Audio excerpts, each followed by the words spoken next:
Just a little post-U.S. Stihl Timbersports Series Championships recap. It's a pretty crappy weekend, to be honest. Not very pleased with myself and how I performed, especially given all the effort I put into getting ready for it. So cut my fastest spring on Friday. I cut my fastest springboard that I'd cut in probably 3 or 4 years, 64 seconds, which is not bad, but not great. I was hoping to break a minute.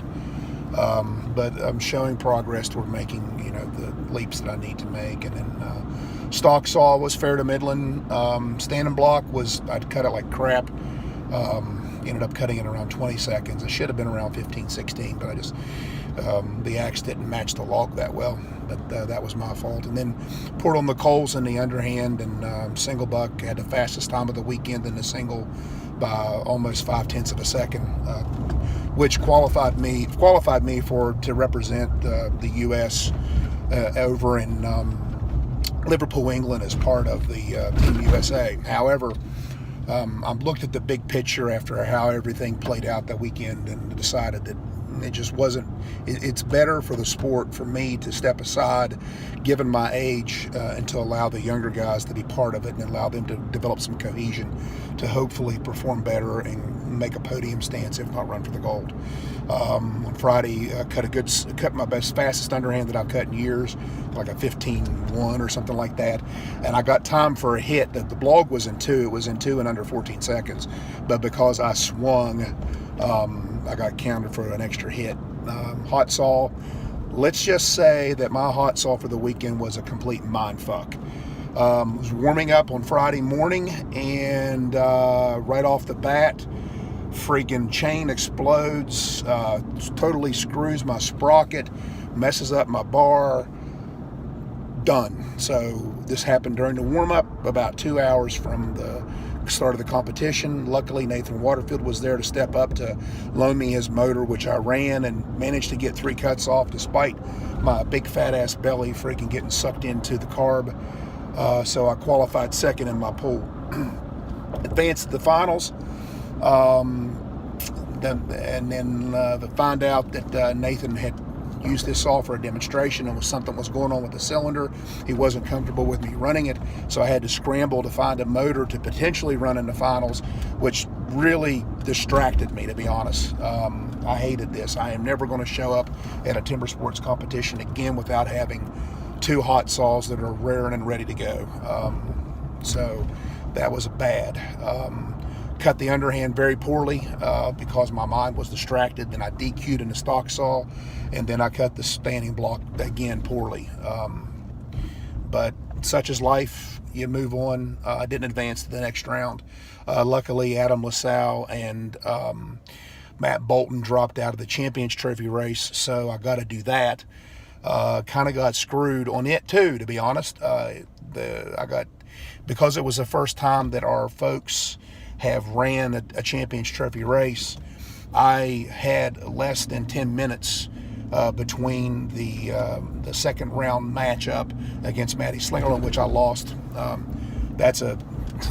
If you watch the video, it was a complete travesty on my part for getting the axe, jumping on the underhand, and then Matty beating me by a hit, and then me beating him off on the single, then just spraying hits and putting 2 extra up hits in the back that I didn't need because I just wasn't confident in myself. And so I stayed on stage, was getting interviewed by Dave Jewett, and turned around and, crap, Dave, I got to go, as he's talking to me. And get called onto the stage and mark the logs up and cut him again. Saw Buddha during the single buck, and I said, this is not worth it. And I made a decision to call it. I ended up 4th. So a lot to do work on. To be very frank, I'm making some changes. I'm going to make some life changes. Probably will take a step back from the sport a little bit. Will continue to train because I enjoy it. I'm going to lose some weight. Dead set on getting this weight off of me. And now is the time. I want to be 250 by the time I'm 50, and I got to drop 30 pounds or 25, 30 pounds. But it's going to happen. I'm tired of this. So we'll keep on training a little bit. I'm going to go to Melbourne here in September, so got to get used to hardwood, so that way that when I open it up, the first 4 heads, I don't run out of wood the first log I cut when I get down there.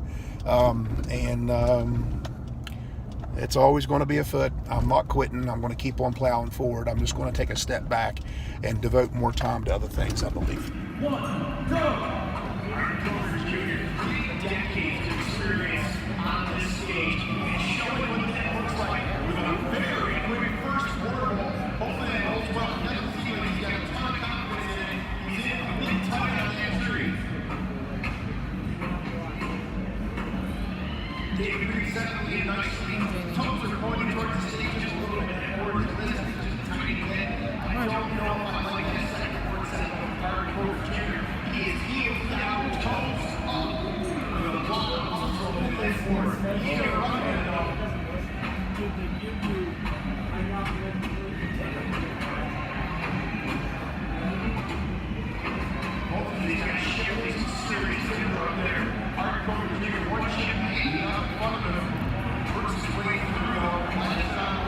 It's a little low, isn't it? I don't know.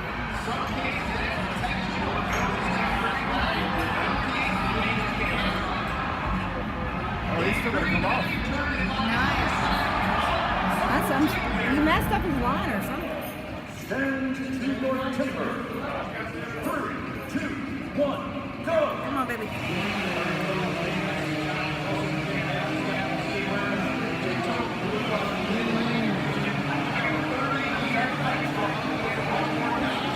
You rocked it.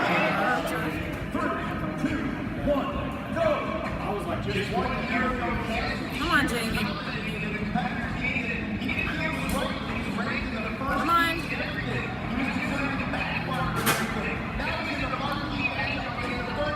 Come on, Jamie. Come on. Oh, crap. Split. Multi-generational family chopping lengths and covers. Come on, Jamie.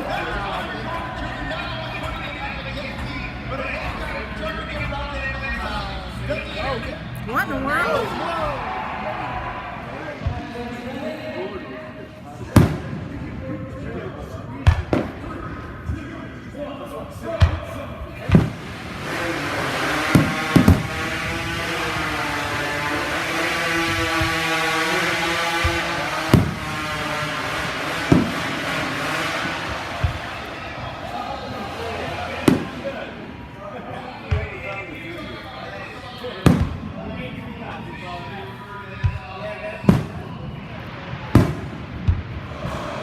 Andrew Sargent, this is his 3rd appearance in the Stihl Timbersports series. He's gotten progressively better each time. He says now is his time. It is time to go. He is running out of options if he wants to be our collegiate champion.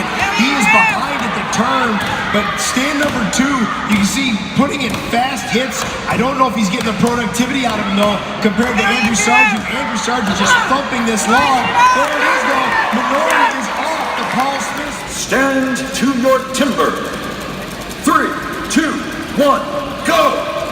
Something I don't like already is that position for Dan Starwitz. He's got the saw at about a 15-degree angle.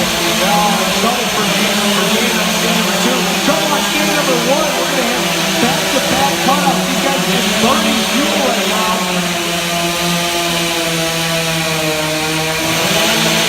Going back and trying to make a 3rd cut. He doesn't have that one either. He's got no timber to work. 3, 2, 1, go! See Rader shooting a great overhead shot. He's got that saw in a position where he can just come straight up over a fraction of an inch and back into the wood. Got his head kind of turned around a little bit. I don't know about that positioning. And no one got 2, 1, go!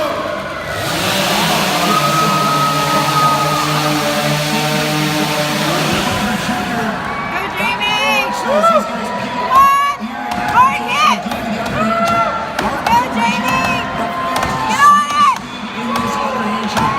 Come on, Jamie! Get on it! Go! Come on, Jamie!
and he is back into this underhand chop.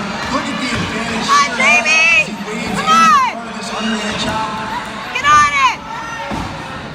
This is probably Arden Coker Jr.'s best shot. Come on, Jamie! Sheer and picking up an advantage. Get on it! And it's going to be Sheer first away.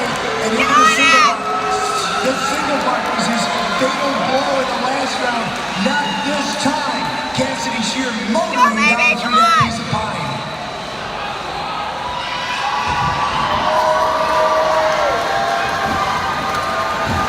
Arden Coker Jr., I believe, has removed himself from this competition.